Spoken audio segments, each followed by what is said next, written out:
Okay, what if Deku was a cyborg? Part 1.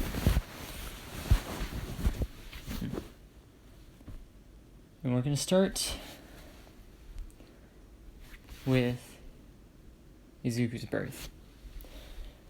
If you watched the first video I posted, you know why we're starting here. And so, his mother and father are the same. The mother, Izuku Midoriya, says that she's going to name this beautiful young child Izuku Midoriya. And, she loves him immediately, like any mother should. And he starts walking and talking earlier than most children. I'd say much more, by the time he was a year old, he had already started walking and saying nonsensical baby words. The R's as W's, and all the normal things that make babies sound cute when they're speaking. I'm not even going to attempt it. I'm way too old to even try, and I'm not a good voice actor. So we're not doing that. And so he's already, extremely intelligent. He's an extremely intelligent child. And the first 4 years of his life are normal. Just like every other kid. It's when people start getting quirks that even him and his friend Bakugo, Bakugo gets his really cool quirk and Izuku doesn't get his. So at first he thinks he's a late bloomer, and they set a date to go to the doctor to check. And, Izuku's extremely excited, and he's always happy. These first 4 years of his life, he's always been happy, adorable, happy-go-lucky child. But then he goes to the doctor, and the doctor says that he's quirkless. And he's broken inside. And I mean more than in the canon. He is so broken inside that he... And disclaimer, there is going to be some things about depression. And now you all know where I'm going with this, because he does get depressed. Extremely so. And once the bullying starts happening, once everybody else finds out that he's quirkless and the bullying starts happening, it gets worse. And he goes through a year of this, so he's 5 now. So time skip a year, he's now 5. And he's slowly eating less and less. He's leaving half a plate left, and then he says, "I'm not hungry anymore," and he says, "I'm not hungry anymore, and I'm gonna go to my room." And he goes off to his room really slow and sulking and he just cries. Unfortunately, that's how it is. And as he's crying, he's and his mother comes up to his door, and she can hear him, until all of a sudden, he's crying, and all of a sudden he just stops. and Inko, being the over-worried mother that she is, immediately opens the door and finds Deku unconscious.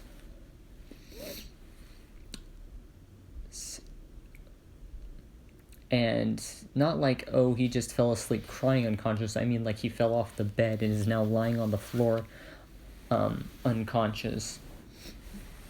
And she goes and picks him up, and then she takes him to the doctor immediately, being the overprotective mother she is. Which is a good thing, because they tell her that he's in a semi-coma state. Meaning he's not in a coma, but he's very close to one. And don't go, people that know, this kind of stuff, don't go correcting me. I don't know anything about this. This is just for plot convenience. And so, it's gone bad.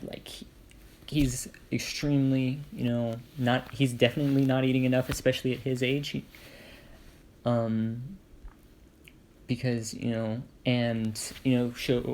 so a few days pass and he finally wakes up, and they've been, doing all the normal things to get him enough nutrition into his body while he's unconscious.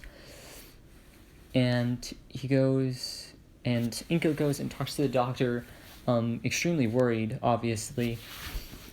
And she's like, oh, what's happening to my baby? Is he gonna be okay? Blah, blah, blah, blah, blah. And the doctor tells her, he's going to be fine. However, we need him to eat more, which I'm sad to say, I believe that what your son is going through, with everything you've told me, I believe he might be going through depression, and not a mild depression. A very deep set depression. And I can't tell you why. God knows I couldn't tell you why. But since we looked at his records and he is quirkless, we do believe it could be bullying. Which is why I suggest that you act now, because over 75% of quirkless teens end up committing suicide. And as he says this, which he does say so hesitantly, trying to pick his words carefully, Inko, just starts crying even more. And that whole scene plays out, and he's like, please calm down, Mrs. Midoriya. We have to act. I need you to act on this right now. I need you to keep a level head and think about this so that we can prevent this, because it can be prevented if we start acting now. My brother is a very good with these sorts of things. His quirk helps him a lot in his line of work. And yes, he is, the word escapes me.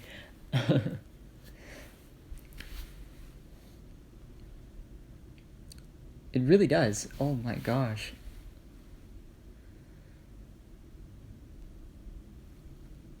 Whatever. You guys know what I'm talking about, right? A counselor. He's a counselor, basically, is what he is. And he's really good at what he does. His quirk helps him immensely in this. His quirk allows him to, well, for the lack of better terms, understand someone's emotions and how to help them feel better, which is why he is in that line of work. He wanted to be able to help people before they ever became villains.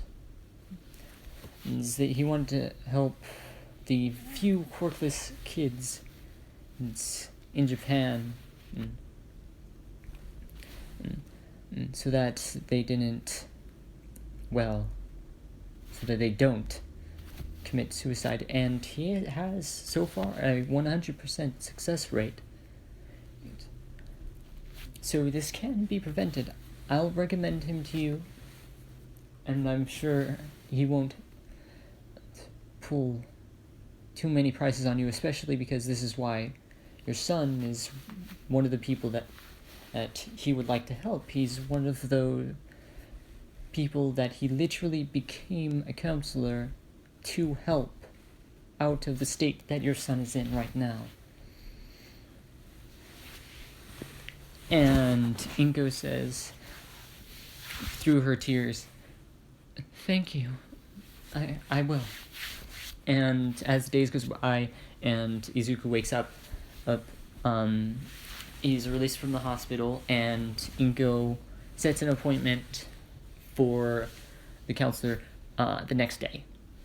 And so the next day, and Izuku's like, "Do I have to go?" And Inko just stares at him with the death glare, and she's like, "Yes."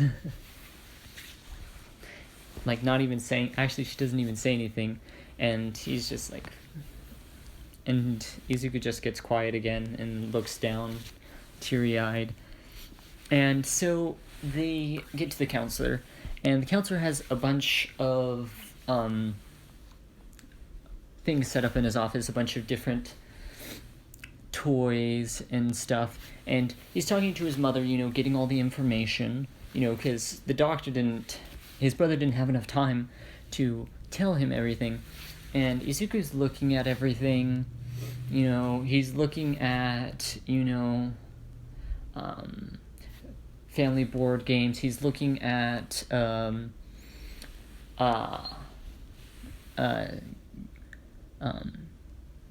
he's looking at manga, light novels, all sorts of books and everything, but none of it really catches his interest. And as he looks up, he sees a guitar on the wall. Don't mind that. That's for a series that's gonna come later. Don't mind that either. And he sees this guitar on the wall, and he just has this feeling that he wants to play it. And at this time, Inko has finished explaining it, and now the counselor is now looking at Izuku, and he says, "Izuku, have you found anything that you like?" And he looks to where Izuku's pointing, and he's not smiling, but he's looking at it like he's looking at the guitar. He sees that he's looking at the guitar like he wants it. And so he says, and he goes and he takes down the guitar. He says, "So you want this?" And he just shakes his head up and down. And the guitar is signed by one of the most famous musicians in this world. So, and it's pre-Quark era. Like, it's a musician from the pre-Quark era, which makes it even rarer, guys. It's because no one has anything from the pre-Quark era these days. And Izuku already has a love for the pre-Quark era because, him not having a quirk, he loves all the movies and music from the pre-Quark era. And when the doctor tells him that it's from the pre-Quark era, he's even more excited. And he says, and Izuku would notice the signature on it because he's listened to the music of the person who signed it. It's signed by all the members of Fall Out Boy. That's just because it's my personal favorite band, but, whatever. And so he goes, and he says, "Do you want to play it?" Or rather, I should say attempt. it is rather difficult, you know. And like I said, Izuku's a mother freaking genius, man. So, you know, he's kind of just strumming it along, and he's even tuning it, all that, and the doctor's like, what? How the heck? Just looking at him wide-eyed, and his mother is too, because his mother knows he's never picked up a guitar in his life. But all of a sudden, he picks up a guitar and he knows how to do it. Almost like destiny or fate, whichever one you prefer to use. And, you know, he just starts playing it, and he smiles for the first time, which gets the doctor and his mother and Inko even more wide-eyed, even more surprised, jaws almost dropping open.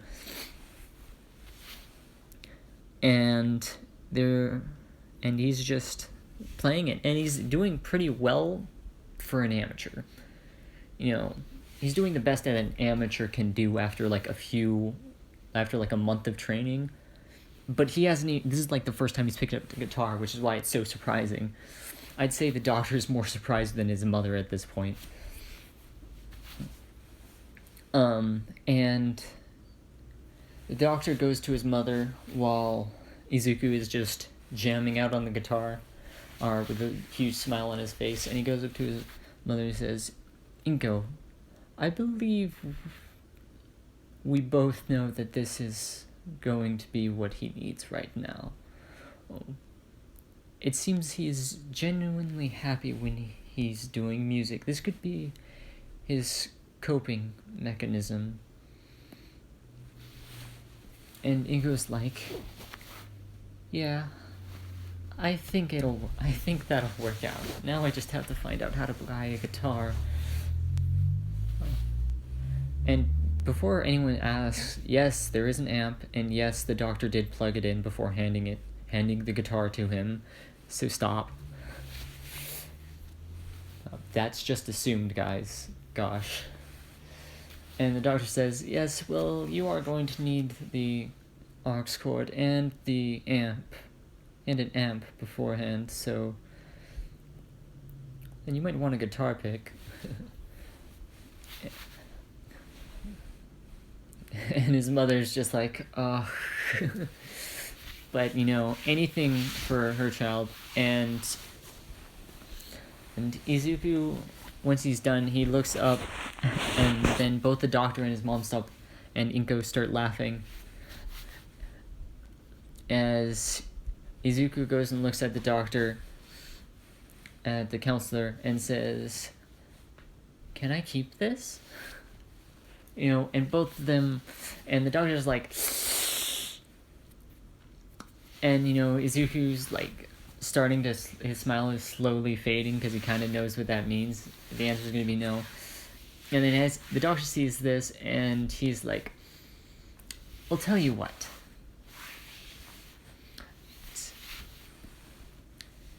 If you get into UA,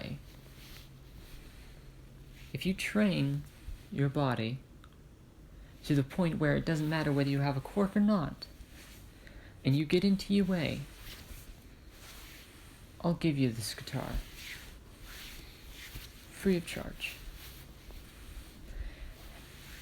Because I believe that if you do that, if you surpass your human limits, go plus ultra, that you can be a hero too. And this gets him smiling even more. And he's just like bobbing his head, and his mother's like, oh god, oh no.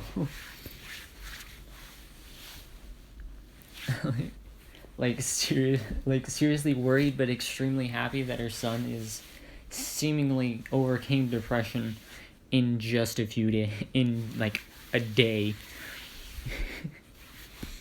And, you know, so they go, and so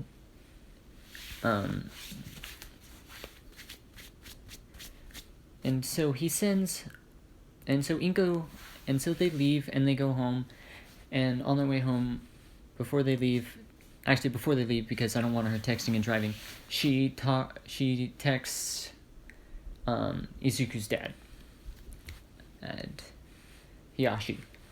And Hiyashi is, for the sake of what's happening here, he's a scientist, and he does have a quirk, but he's an extremely brilliant robotic scientist. I think you all see where I'm going with this. But he's an extremely brilliant robotic scientist who obviously specializes in the robotic machinery and the augmentation of limbs. So if you lose a limb, he creates a robotic replacement for said limb. So you lose an arm, he creates a robotic arm for you. And his quirk allows him to turn that machinery and have it work like the human body. So the machinery that works as the muscle actually works like human muscle. Machinery that works that's supposed to be blood vessels works like blood vessels. The machinery that works like the bones works like the bones, obviously. And so that's basically just for blood flow and organs and stuff. All of that works, and you can still feel flat, and it still feels like flesh. So that outer layer of it feels and looks like flesh, and gives off warmth like a normal human being, even though it's machinery. Which is why people are amazed at his quirk, because it makes robots feel like humans. If you weren't told that thing was a machine, you wouldn't know that it was a machine. That's how his quirk works. So that's why everybody is amazed at his quirk. However, he doesn't, with all this, research that he has to do, he's never at home, almost ever. And so that kind of means, he's got bank, bruh, a lot. Got a lot of money, man. And so he goes, hold on. Yeah, I'm still recording. And so he goes, and so Inko texts him, and she says, and she just explains the entire situation. I'm not going over it again because that would be a waste of time.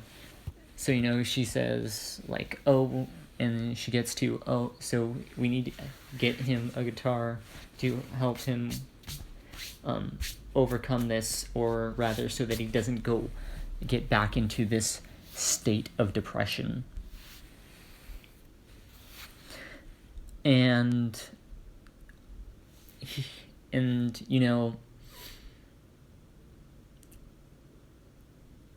so he says whatever he needs, because he may not be there, but he still loves his son. Well, so when he found out he was going through depression, he was whatever, however much it takes, And so, they go and they buy him a guitar. Specifically this guitar, because it was green and he liked it. It was green and he thought it matched his hair. And he thought it looked cool. And so he goes and, they get the amp, the aux cord and everything, and, he plays it. And they go to his school, because they're in preschool now, and they ask, and there is a music teacher, and so they go and she talks to the principal, and the principal knows about this entire situation. Inko got a thing from the counselor to give to the principal, asking if he could use the music room after school, and if the music teacher would be willing to help him after school, to help him learn more about music, because he was really excited about this. And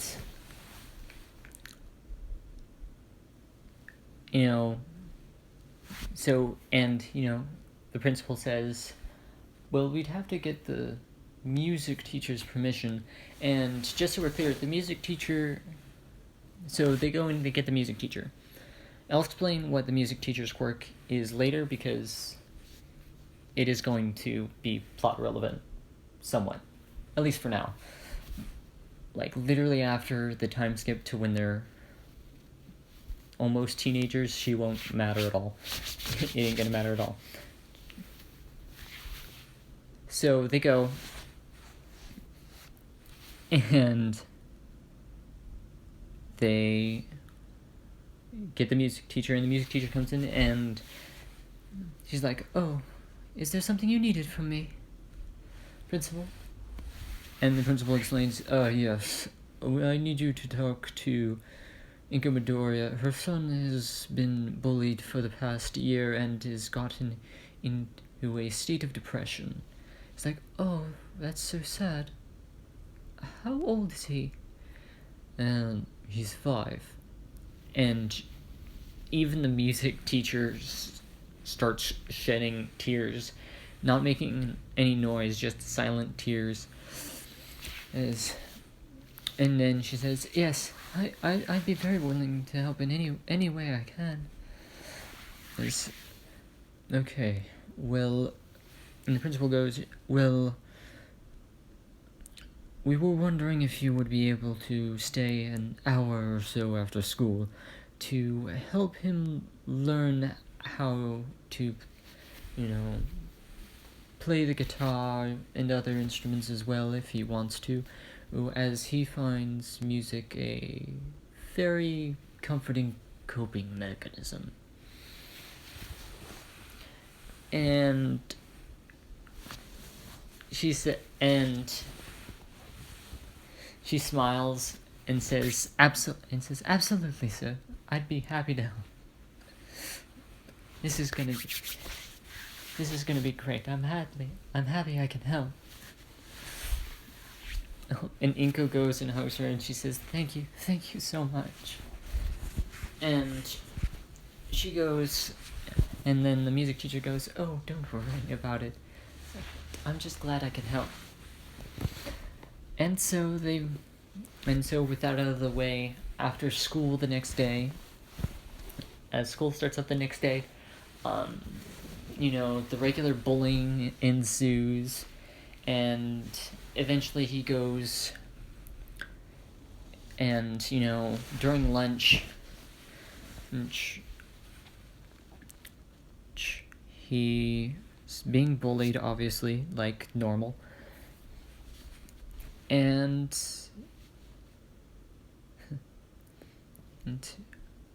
should I do this? Yeah, fuck it, I'm gonna do it. And foreshadowing here, as he's being bullied, one of the bystanders with purple hair and earphone jacks just kind of walks by, not wanting to get involved, and sits alone in the cafeteria by herself and just eats her food, not really having any friends. Obviously this goes unnoticed by everyone as everyone's watching Bakugo beat the shit out of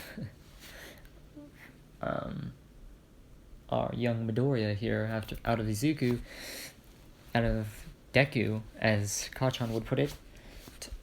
And, the music teacher sees this and goes in and says, what's going on? And says, what's going on here? What are you doing? Stop it. And everybody just kind of moves out of the way, and, she gives Bakugo detention, as well as all of the people, and Saturday school to Bakugo, and detention to literally everyone else that was cheering him on. So his 3 or 4 lackeys that he has right now, just gone, man. They're just like, yep. They got detention, and Bakugo got Saturday school. Or whatever the equivalent to Saturday school is in Japan, because they go to school on Saturdays. So And, she takes, the young boy, our young Izuku, to the nurse's office, obviously. And this does not go unnoticed by the purple-haired girl with earphone jacks, as her favorite teacher, the music teacher, liked the quirkless kid? Very intrigued by this, but not really caring, or rather not caring enough to act on it. And, so the rest of school progresses. He's well enough by the end of school to attend his music lessons. And here's where I explain the music teacher's quirk. Her quirk allows her to, how do I put this? It allows her to both learn music at a much faster rate, but also help people learn music at a much faster rate, which is why she's a music teacher. Because when she teaches music, it's really good. It goes by really fast, much faster than anyone else. What would normally take probably 6 months of learning your, the basics, she could probably teach you in a month. And our little Izuku, being the quick learner he is it's probably only going to take him a week. So time skip a week, and she is amazed at the progress he has made. And, he's stopped caring about what all of his bullies are saying, as, once he gets to his music sessions, he just stops caring about what everyone has said about him that day. Because it's just that good of a coping mechanism for him.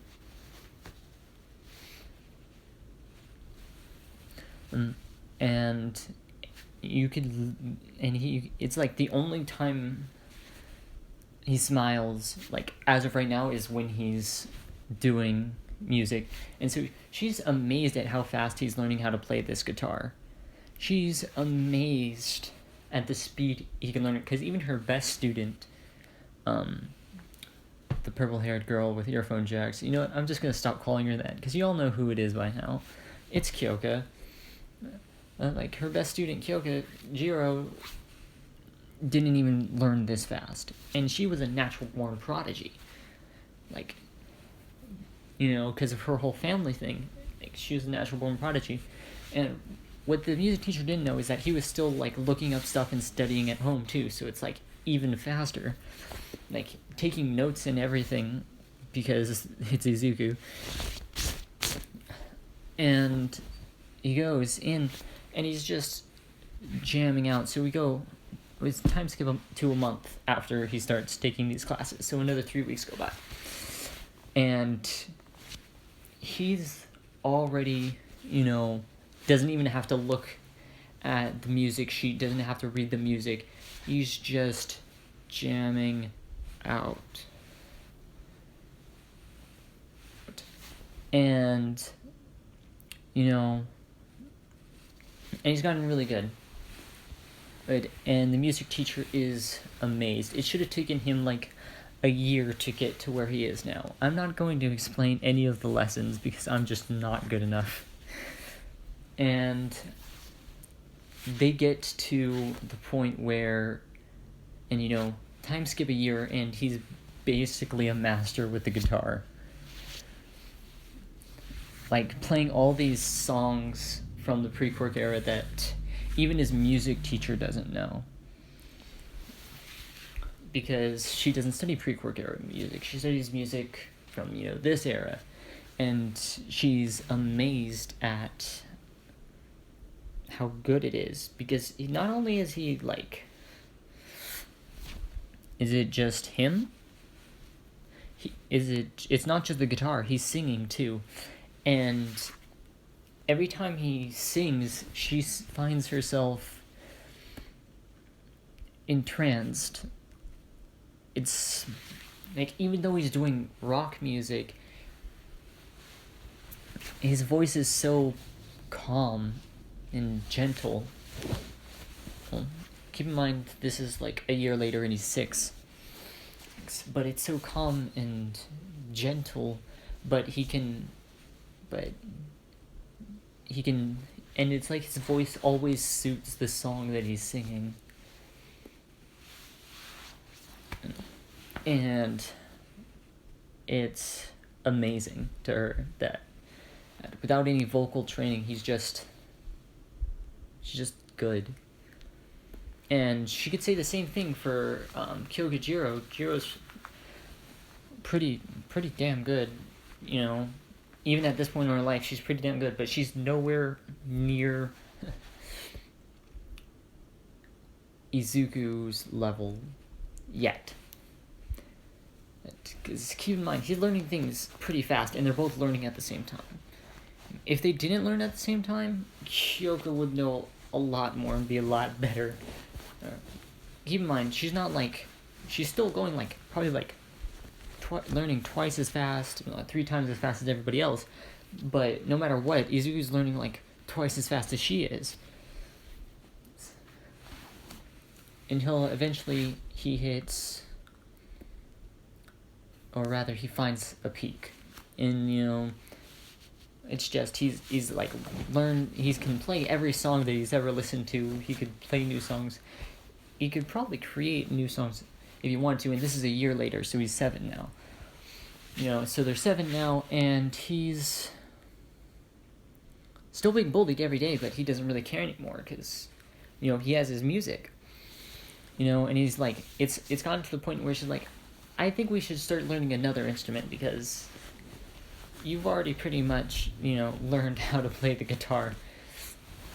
And when the music teacher says that, which would have been somewhere between the first and second year of the training, of the practicing, and when she says that, Izuku's like, really? And then she points to the piano in the back, and the drums, and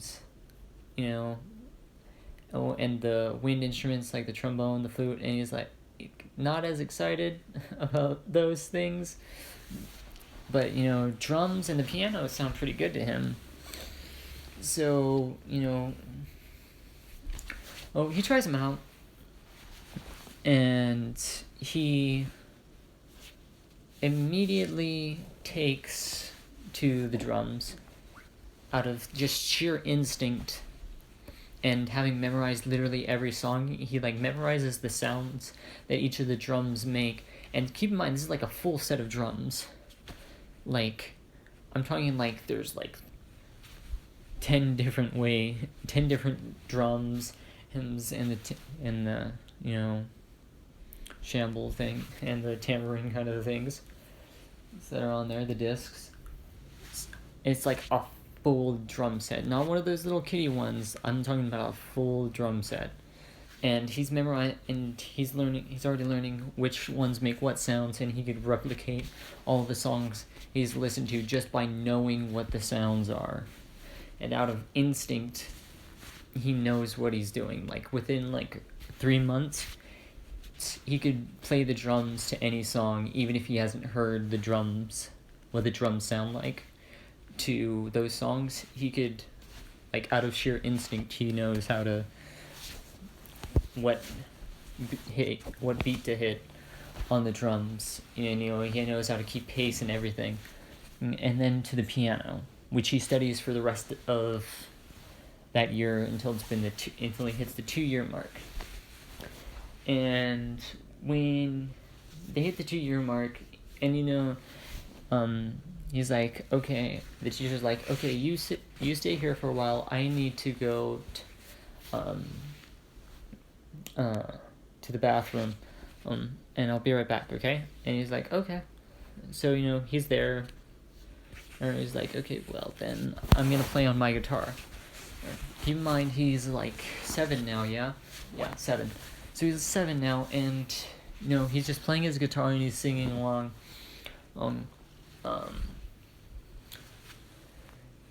Let's say he's singing Phoenix by Fall Out Boy, just because. And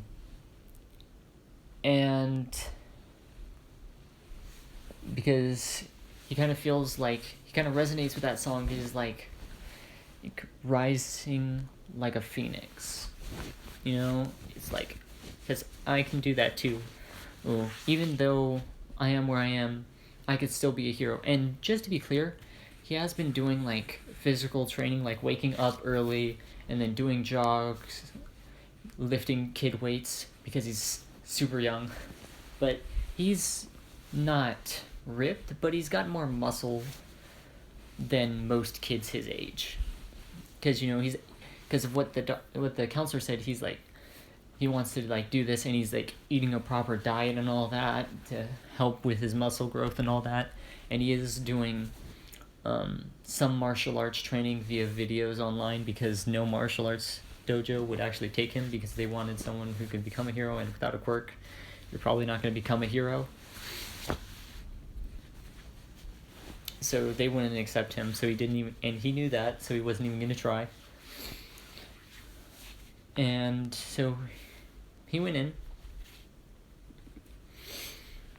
he's like doing all this, and so what he didn't notice was someone had left their stuff in the music room.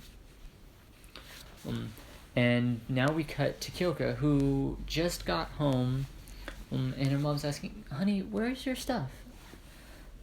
Where's your bag? And Kyoka's like, he's like frantically looking around.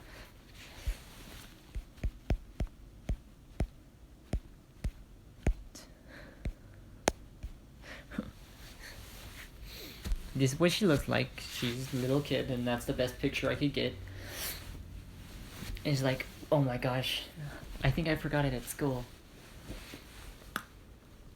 And so she goes, and so they drive her back to school, and she goes, and she goes, right, and she's like looking in the rooms, that she might have left it in, before she hears a guitar playing, and she doesn't recognize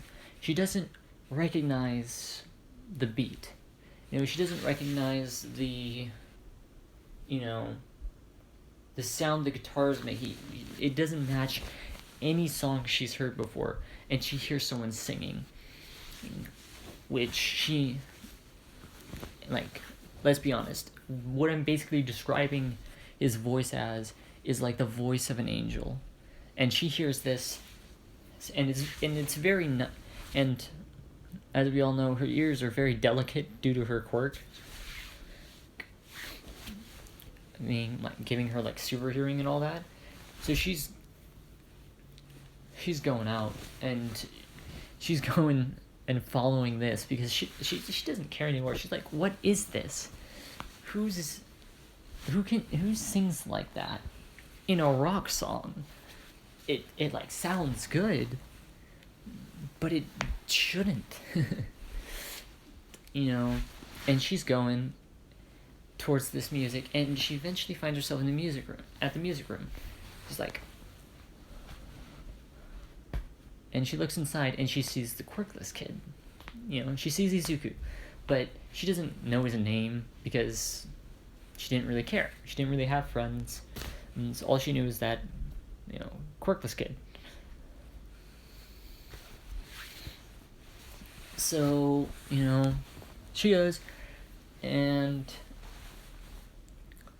inside, like, not even knowingly, she doesn't even see her stuff or anything. She just goes inside because to get closer to the music.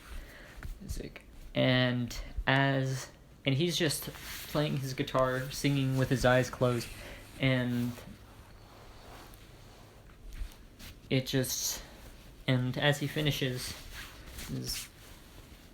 she's like, that was beautiful, and he immediately opens his eyes and looks up at her and is like just dead silent and with a shock on his face, like like trying to say, what are you doing here, who are you, but is just too embarrassed. And he like puts his guitar and he just like covers his face with his guitar. And she's like, no, it was really good. And the music teacher is just getting back at this point, so she's in the door, but neither of them notice. And he was like, do you mind can you play again? I really liked it. And he's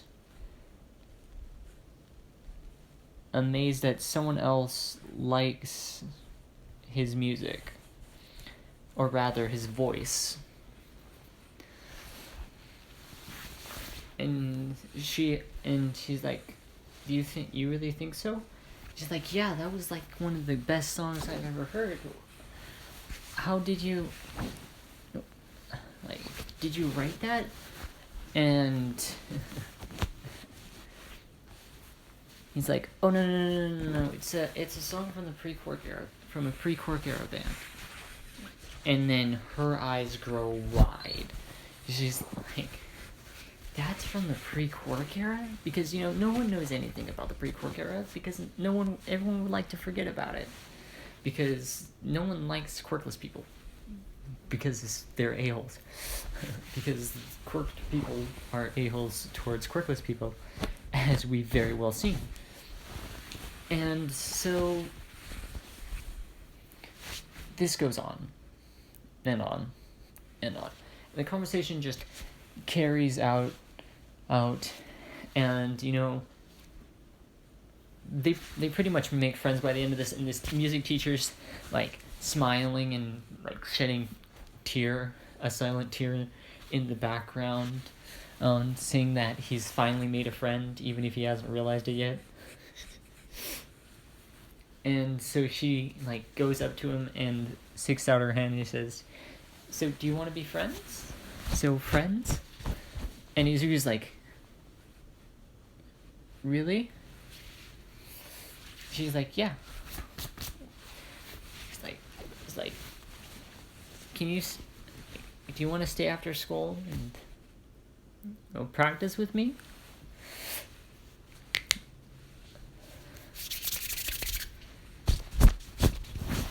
And she's like, sure. And, they kind of like hug, and it's adorable. And then she sees her stuff in the back, and it's been like 10 minutes at this point, and her parents are getting worried. So the dad goes, so her dad, Kyotoko? Someone will correct me in the comments if anyone watches this video. But Kyoka's father, Mr. Jirou, goes in and to look for her, and 5 more minutes go by, and he finds himself in the music room, outside the music room. Like, he sees the teacher, and he's like, oh, I'll go ask her. He sees the music teacher. Oh, I'll go ask her if she's seen Kyoka. And then he goes to talk to her and sees she's like crying. So she goes and he looks at what she's looking at, and she sees his daughter hugging some random boy with a guitar. And then she lets go. It's like, and as he's about to like, and he's like, and he knows that his daughter is a bit of a loner, and so he's kind of happy that she finally made a friend, but is at the same time is angry that it's a boy, but at the same time knows that he's still like 7 and wouldn't have any ill intentions, so he lets it slide. And so and then Jirou looks around and she's like, oh, that's where I left my stuff. And she goes and she picks up her stuff, and then he says, Kyoka. And her father says, Kyoka, come on, we need to go. It's like, and she's like, Dad, why are you here? He said, you took too long to get here. And the music teacher's like jumps in surprise as he first talks because she didn't realize he was there. It's like, you really need to go. You were taking too long. I got worried, so I came inside. He's like, jeez, Dad, you worry too much. And he's like, I think I worry just enough. She kind of like rolls her eyes a bit, already showing signs of the rebellious teen. The rebellious teen she'll be in like 7 to 8 years from now. And she turns back to Izuku as she leaves and says, it was really nice meeting you. Izuku Midoriya. And yes, I'm doing it in the English way. First name, then last name first. First name, then last name, not last name first. And yeah. And she said it was really nice to meet him, and they left. So, him and her father and her, they left, they went to the mother, and music practice continued on like that. Cut back to Jirou when they get into the car, and Kyoka says, Mom, Dad, can I stay after school for about an hour every day?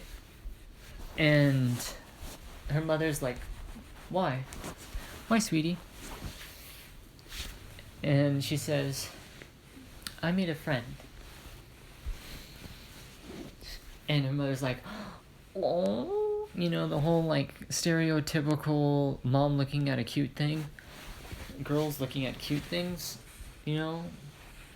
I believe the word is cooing. I believe is the word they use for that.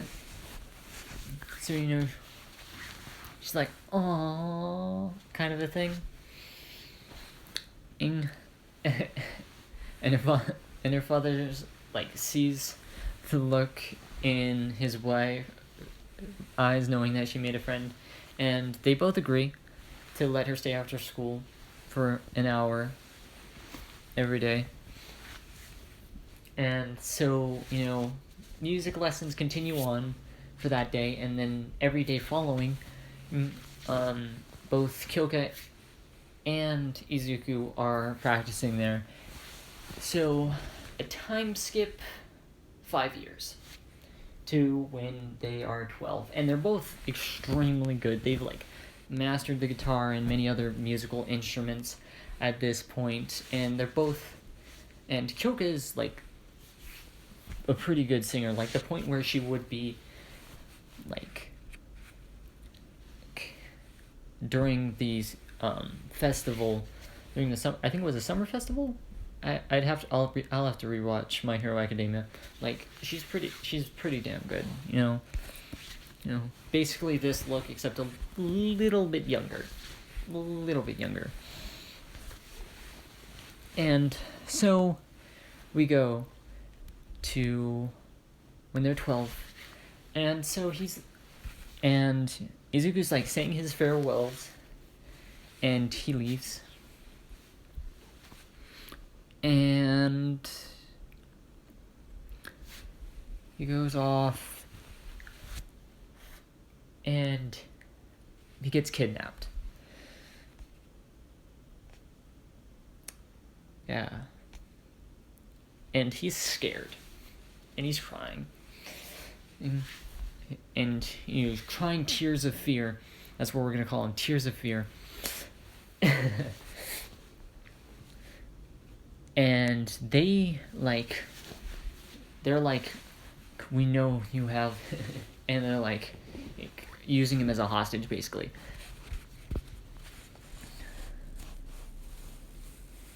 And, the one that they put in the back with him is trigger happy with a knife. Like Toga, but an adult. And so he's like having fun carving up Izuku's body. And I know this is brutal, but it's gonna get worse, trust me. So disclaimer, blood. I'll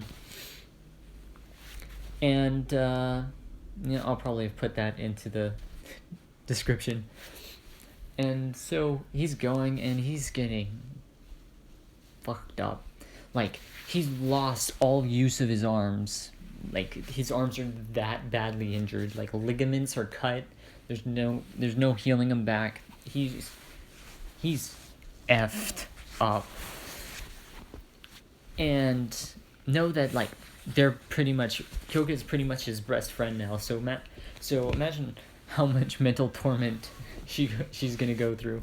And remember, this is all while they're driving away. And they lose the cops. They're like, dude, ditch the kid. And by the time he's ditch the kid, he might have a tracker on him or something. Just in case. So they ditch the kid on the side of the road. But by the time he has, his fucking torso is all torn up. Like, you could see his rib cage through all the cuts and all of that. His legs from like the knee down, both of his legs from the knee down, ligaments are cut there too. He can't move them for shit. Like, his torso front and back are all fucked up.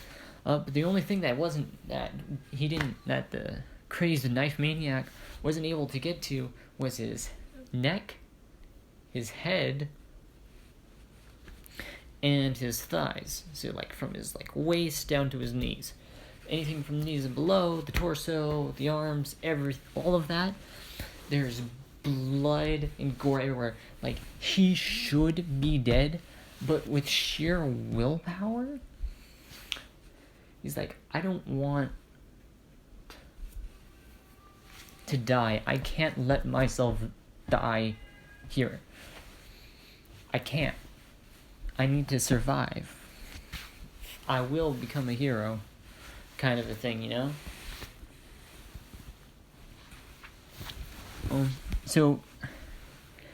and luckily for our friend, our little Izuku, his father did put a tracker on him. And so he sees his father, which he's rarely seen in his entire life. He's probably seen him maybe 10 times in his entire life. Over 12 years, he's seen him 10 times. Or rather, 10 times that he can remember. And he's looking up at his father, and his father looks down on him and crashes down and picks him up. He's like, Izuku, do you want to live? And Izuku says, very weakly, yes. I can help you. If you're willing to let me replace your parts with robotics and become a cyborg, you will live. However, I warn you, the procedure will be painful. Are you sure you'd be willing to do this? And he says, very weakly again, yes. As he coughs up blood. Right. And obviously he's losing. Obviously his dad is losing time. He's like, okay then. And Izuku falls unconscious, not dead just yet, as his father does the agonizing procedure that is, operating, turning a young boy into a cyborg. Now, this procedure takes about a week or so, and by that time, he's, now, and he's unconscious the entire time, luckily, and they put him under, so he probably wouldn't feel as much, but he does scream from time to time, still unconscious, because the pain is just that great, but not a lot, because most of his nerves were cut and destroyed. And so by the end of the surgery, he basically looks like this.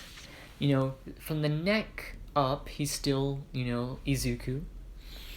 Oh, but anything from the knee down and his torso and his arms look like this. Except for that yellow orangish energy that he's emitting is red, like blood red. So it looks like it's supposed to be symbolic of blood flowing through his body is basically what I'm doing with this. But it is still energy. And that same energy basically functions as blood as it gets into his, neck and head and brain and his thighs. And just so you're clear, yes, they did have to do a few things in his thighs in order to get the energy to go from his torso, where the core that powers his entire body is in his, torso, not where his heart would be, more towards the center of his torso. And in order to get the power to actually work as energy instead of as blood, they did have to do a few things in his thighs. And he does have a thing in his neck. The robotics can come out, like nanotechnology basically, come out and form like a bulletproof helmet that covers his face, his entire head, and his neck.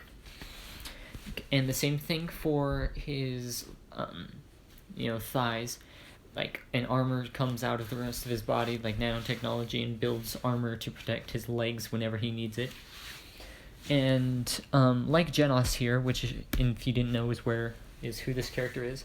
And he is from One Punch Man. And I used him just because I liked the pristine black color of the metal. And this is a very durable metal. It could withstand one of All Might's punches. I mean, not a lot of them, but it could absorb a few, like 2 or 3, even before it starts denting and breaking. And you know what? For plot convenience, and because I like making my main characters OP, we're gonna say that it could withstand One for All if, it's a big if it were passed down to him. I might give him One for All, I might not. But I'll leave that to a later date. And so, and over this week, people have been informed that, it's on the news, and so we're going to cut to Kyoka on the news, saying that, the day of his kidnapping, it's on the news that a boy named Izuku Midoriya was kidnapped, and, she got home and saw her dad watching the news. It's because her mom picked her up, and she hears Izuku Midoriya on the TV. And so she goes and she runs up and she's like, "Dad, what's going on?" And she finds out that he was kidnapped and is being used as a hostage. And that none of the heroes could get near enough to him without them injuring the boy, without the fear of injuring the boy. And they said that, and, she hears the whole thing of, the whole, monologue that they do, if you don't back off, we're gonna kill the kid, kind of a thing. And they show him and they show the arms out the window, which have been,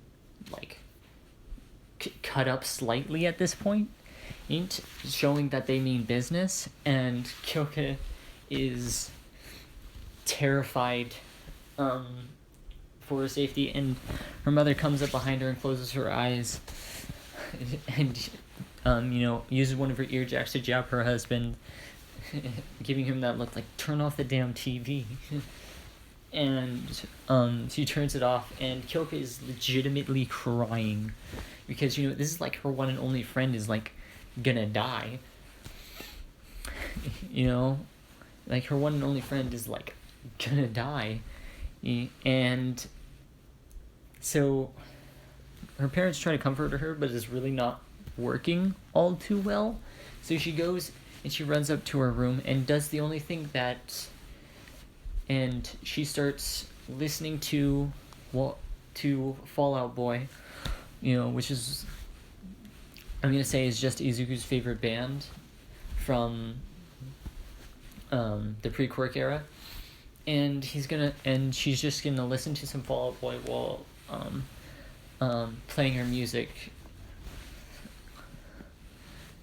which, while making her sad, also gives her some comfort because it like reminds her of him and makes her feel like he's in the room with her, even though he's not, and she's just trying not to think about what's happening to him.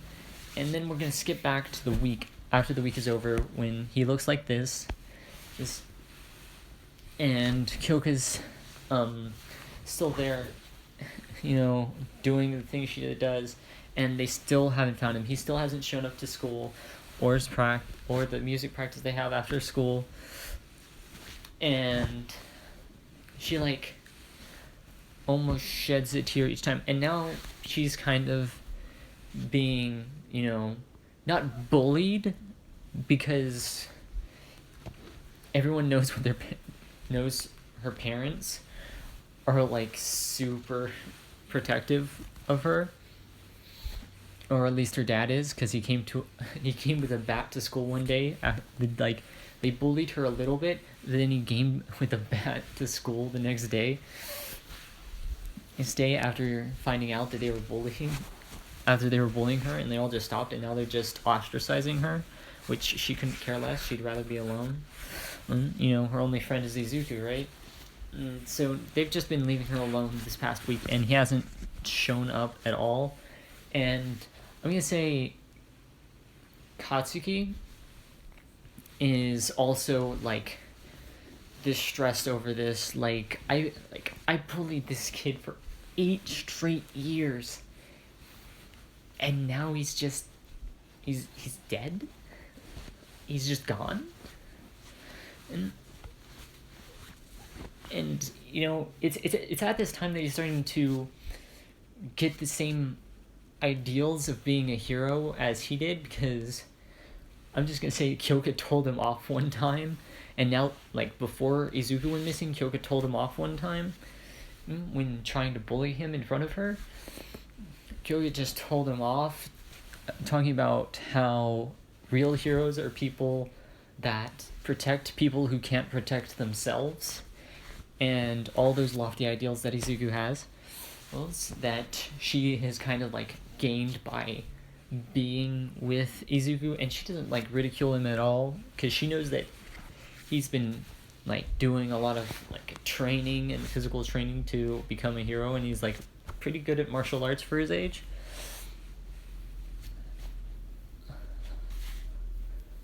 Like, he'd probably be like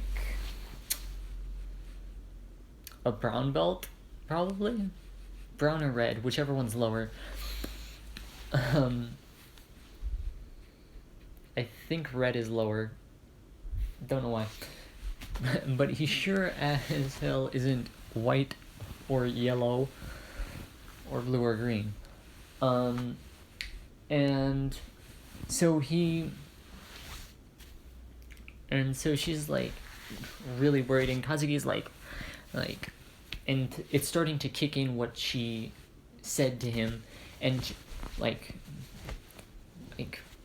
especially after he goes and tries to like bully her on the second day of the week, and she tells him off again, talking about the same heroic ideals that Izuku had. And for this entire week, she was holding out hope. But after the week was over, she just thinks that he's dead. And she kind of just not goes into a state of depression, but a semi state of depression. Like, she's extremely sad, but it's not like she's doing anything that a depressed person would do. She's not eating anything less like Izuku was. She's not suicidal like Izuku could have been. And so she's just extremely sad that her one and only friend is probably dead.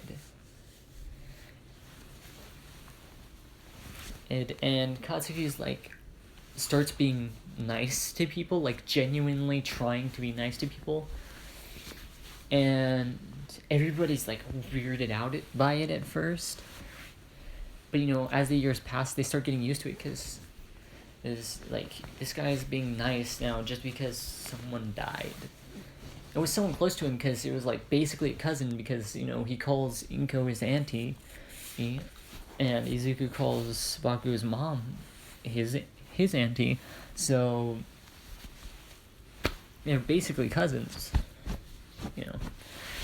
And so we cut back to Izuku. He's looking like this at the end of the week, and he looks. And so his father, like I said before, I explained his father's quirk, which he does use on Izuku, but his heart is, you know, none of his organs are there anymore.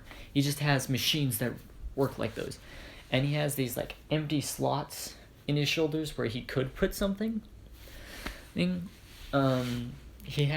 basically has Ida's jet engines inside of his legs. So he's like super fast. So he is really fast, and the thing about it is that with his dad's robotical science, he can go as fast as Ida. You know, when Ida does that whole burst thing that he does that blows out his engines so that he can't use them afterwards? He could probably go that fast whenever he wanted without any drawbacks. Just because his father's technology has advanced that much. And he does, and his robotic arm can turn into an extremely sturdy blade. It could also turn into, you know, a gun and that fires lasers. He can set the lasers to stun, or, you know, insta-kill, and anything in between. And he does have these things on his arm that act like storages, and I'm gonna give him anti-quirk weaponry, just saying. And it's basically like these little, like, bead-like things that come out of his arm, and then once they're in place, they create a web, like little small electric lines, and connect all the little beads, and anything caught within that web, that what is basically a web, cannot use their quirk, like, at all. Unless it's a mutation quirk, they can't use it at all. And if they try to, like, touch it, and let me tell you, these little lines of energy are, you know, crimson, like his energy that flows through his body. And if they touch it, it fucking hurts. Like, if you try to force your way through, it would cut you.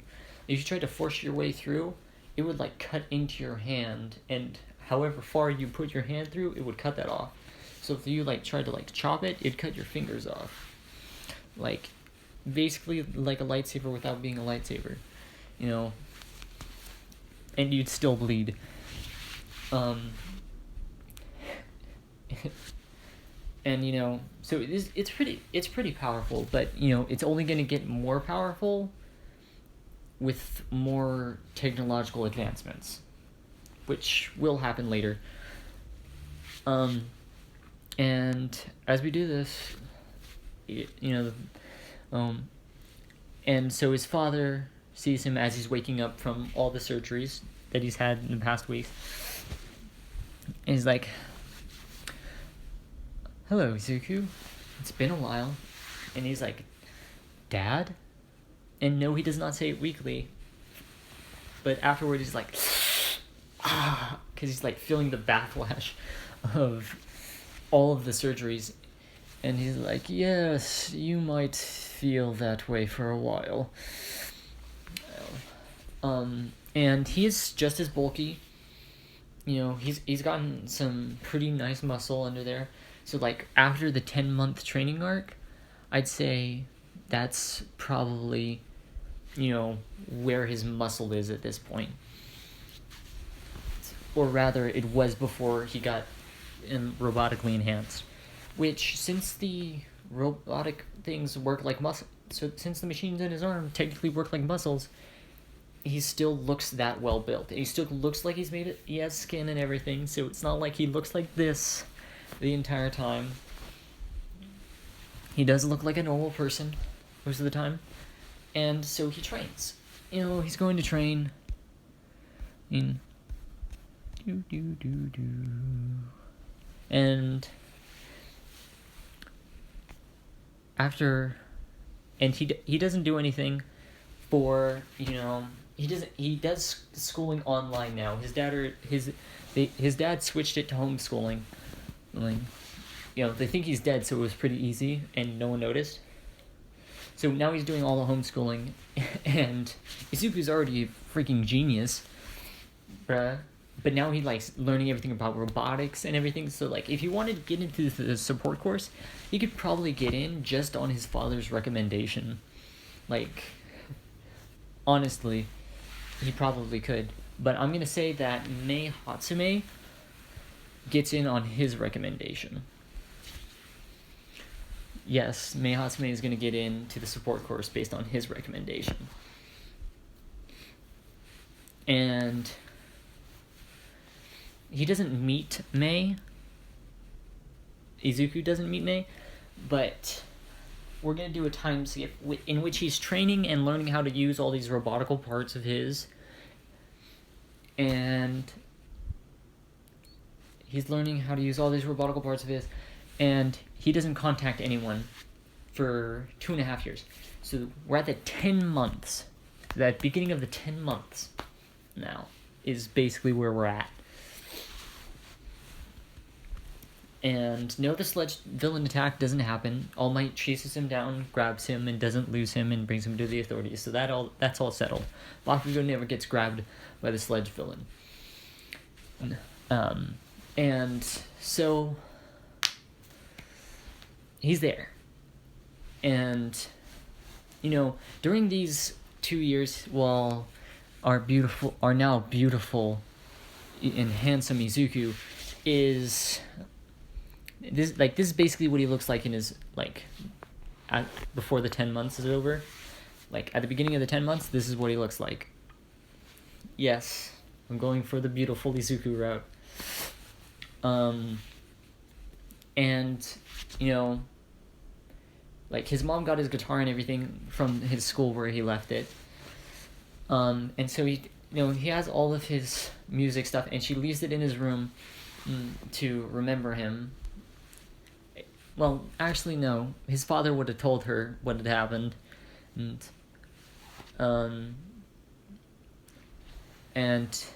that he wanted to keep it secret for a big reveal. And his mother was against it, because he didn't want to feel bad, but he's also like, well, he kind of, doesn't want anyone to know why he needed...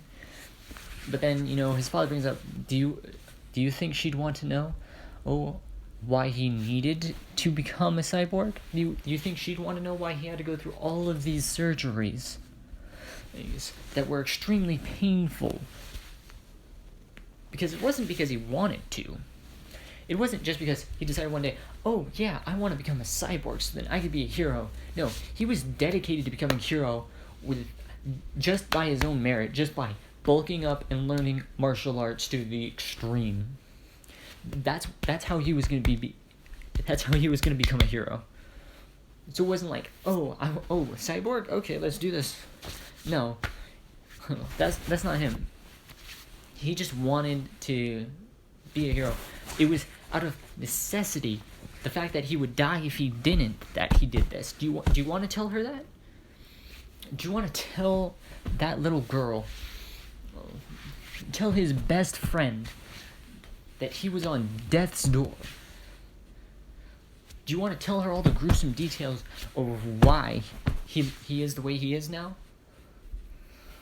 And because of that, Inko gave in, because she knew how she felt when she found out, and she didn't want Kyoka to feel that way. And Izuku didn't either, so he didn't want to tell her. And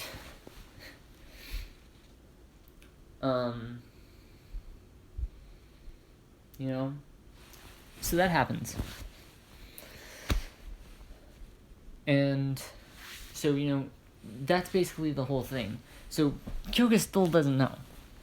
Oh, and 2 years, she thinks he's gone, and she's like, and there was a whole ceremony, for his death. Like, he had a funeral and everything, because everyone thought he was dead, because his dad forgot to call his mom until after the funeral happened. He's like, why'd you have a funeral? He's still alive. And his mother was like, what? Kind of the thing, And so, he's like, so she thinks he's dead. Any hope she had, that's gone. That got diminished. That was gone a long time ago. And so one day she went up to his grave with one of his favorite comic book series that she lent him, Batman, because Batman was a quirkless hero. And because Batman didn't have a quirk, he didn't have superpowers at all. So he goes and she puts that and flowers down, on his grave, and through tears she says, I'm gonna be a hero for both of us, okay?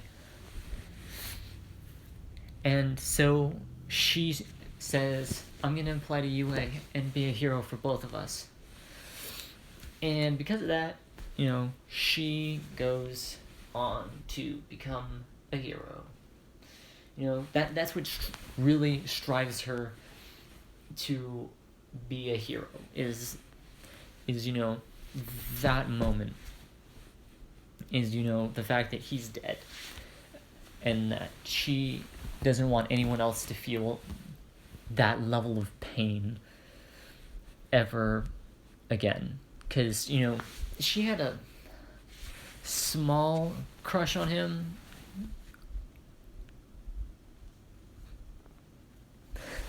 When they were little. When they were 12. And now she's 14 going on 15. And,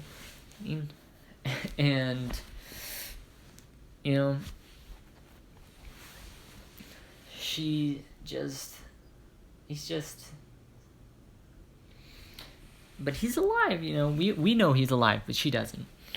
And it's sad. It's real sad. That this is how it has to go, but it has to go this way. So he goes, and we're back to Izuku. He goes and he sighs. He's like, downtrodden, kind of, really kind of sad, because, he had a crush on the Kyoka too, and I know which, and yes, this is the ship. And, now he knows that everyone thinks he's dead. And he knows he's going to apply to UA. He's still going to do it. And he's got 10 months left to train. So he gets all these things tested out. He gets, new abilities and all that. They make it so that he can stretch out his fingers using nanobots. To stretch out his fingers so he could grab something. He could lift, at the end of season 4, the level of, he still looks, his body still looks proportional to what it was in season 4, but his muscles are much more defined. His six-pack is much more defined. His chest is much more defined. Just all of his muscles are much more defined than they were at the end of season 4. And he doesn't have any of the scarring, because obviously he didn't have One for All. And this is like totally new arms and torso and legs and all that. So he didn't have any of the scarring. He doesn't have a single scar on his body. And so at the end of the 10 months, which Jirou was training in martial arts because she knew, like, earphone jacks, I can't really do anything with those without having some sort of device. Like, without the, like, wrist amps and the amps she has on her legs. Without those, she probably isn't going to be doing much with that. I mean, we've seen that she can, but not yet. Not yet. She ain't going to be able to do it yet. And so, entrance into M's. And with the level of genius that is Izuku Midoriya, he, they change his quirk to, they change his name. They call him, they say that Hayashi says that he adopted him, and they call him,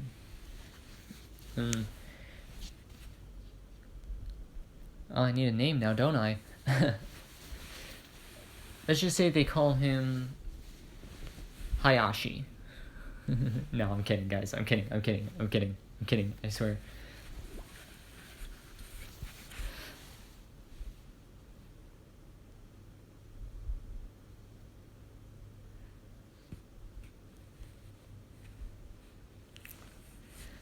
Oh gosh. I'm probably gonna cut this out later, guys. Don't worry about it.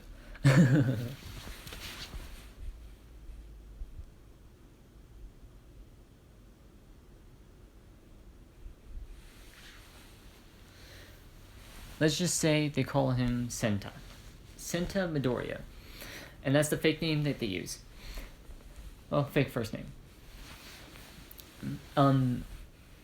He makes sure to tell the principal that he isn't really dead, but, Hayashi goes and tells the principal that, Izuku Midoriya isn't really dead, and that his name isn't Senta Midoriya, it's Izuku Midoriya, but he didn't really die, but it would have been too big of a problem to say that, oh, he isn't dead, so they're just gonna use a fake name for now.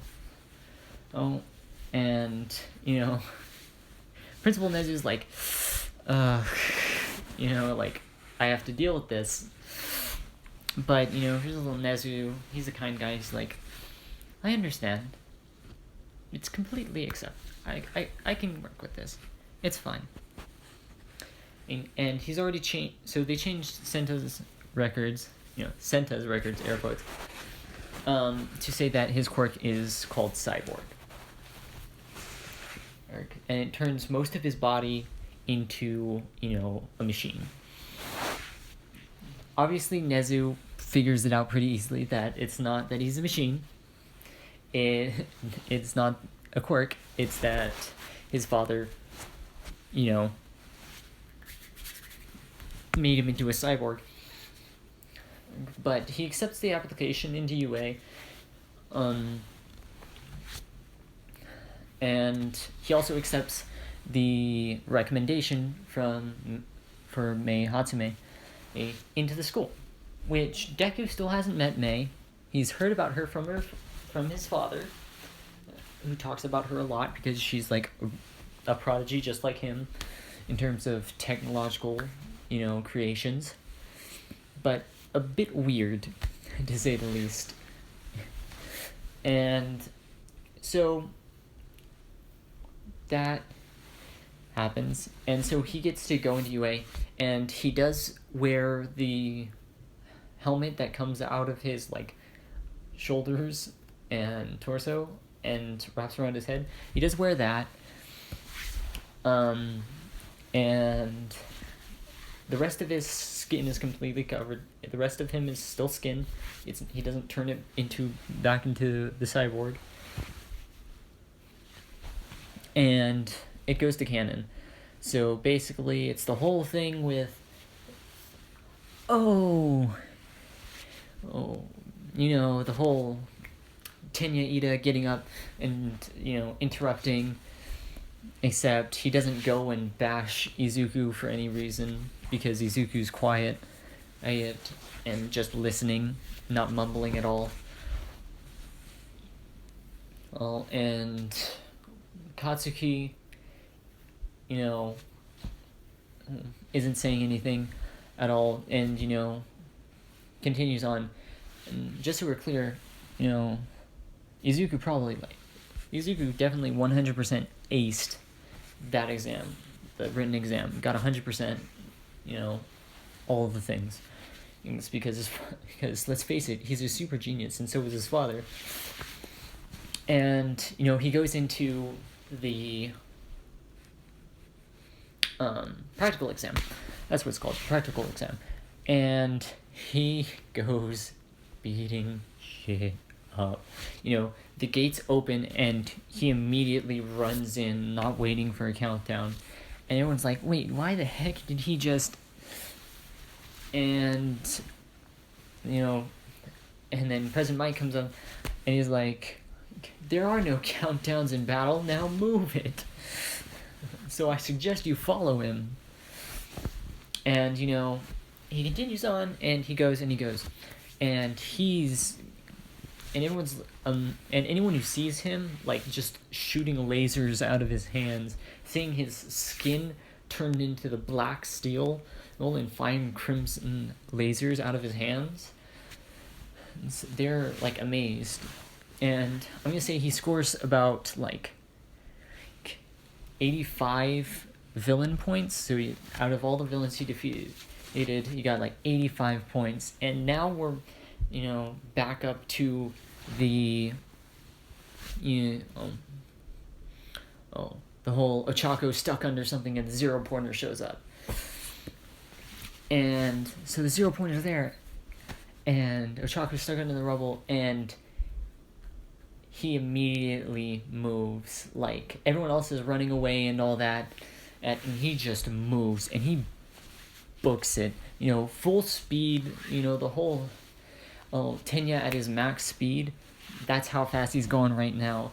And he, uses the super strength in his legs and just bounces all the way up to the height of the head of it, and he charges up both of the lasers, and these little segments come out of his wrist too and start charging up, preparing for the energy to be released out of all of them at once. And he puts his hands together and he says, and he holds it in a Kamehameha stance, and he's solar burst, and this just immense amount of crimson energy that just envelops the entire head of the zero pointer just releases out of both of his hands at once before it just goes and completely there's nothing left of the zero pointer's head as it just falls backwards and onto the floor. All of the teachers are in awe because people have destroyed the zero pointer before, but they haven't made its entire head just disappear one hit. And it's been a while since and to do that in one hit, even All Might when he went to UA didn't do that. And so he, comes back, is falling back down, and Ochako is going to save him, but he uses the energy from his hands to kind of lower himself down like Iron Man before, lifting the rubble off of Uraraka and picking her up bridal style, or princess style as I prefer to call it, because it makes more sense that way. and is like, "Are you okay?" And he says, "Are you okay?" He's like, "Yeah, I think I just hurt my ankle." And so he picks her up bridal style. He's like, "Okay, let me take you to see a nurse or something, to the nurse's office or something." And that's when Recovery Girl, and then that's when President Mike says, "And the time is up." And that's when Recovery Girl comes in and says, where is she injured? And it's like, "Oh, on her left ankle." And so she goes and does her normal thing and heals up her ankle. And with that done, and he puts her down. He's like, "Are you good to walk?" And she's like, "Yeah, that actually feels much better." And he says, "Thank you, Recovery Girl," because Izuku knows who this is. Like, let's be honest. And she's like, "So you know who I am already?" Like, "Yeah, I pretty much studied every hero in existence, so yeah, I do know who you are." And she's kind of like, "What?" It's like, no, that makes sense. And she's like, "Oh, wait, yeah, heroes are on the news all the time, so yeah, of course." And she just kind of smirks at the kid, and who's kind of like still super worried, who, even though like looking away, he's still like super worried about this girl in front of her, and she could see that in his eyes, even though he's not gonna have that crush on her that he does in canon, because Kyoka's still around though. And so that's just how it is. And this is how he looks, remember. So Ochako was blushing, like mad blushing, because let's be honest, this man hot. Like, you could, like, even a guy could say that, bruh. Like, it doesn't matter. You could call another guy hot, I ain't judging anyone. I ain't judging anybody. And with that, we're gonna do a time skip to when the letter arrives. And the letter arrives, and he's been accepted, and he's gotten 85 villain points, and he got 60 rescue points for that happening, which for a grand total of 145 points, which is the second highest in history, just under All Might's high score. Second place, basically. Because it ain't right under All Might's. All Might's was like 230. So, but he did, so he's been accepted into UA, and pretty much everybody else has been accepted into UA in Class 1A, except for Mineta, because I don't want to have to talk out his lewd, perverted dreams. His lewd, perverted fantasies. And instead, there is,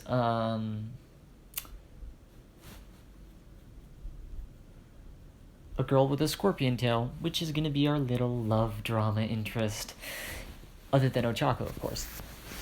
Because Ochako has a mad crush on him in this, too. But I already chose the ship, and I'm sticking with it. And keep in mind, he still has this mask on the entire time, so he, and it kind of got, ruined a little bit. So,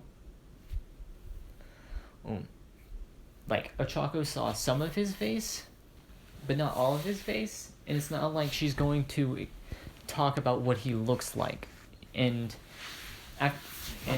so he finally shows up in class, and so on the first day of school, he shows up in class, and everybody's there, and there's also this girl with a scorpion tail, which, as I said, that's our extra character here instead of Mineta.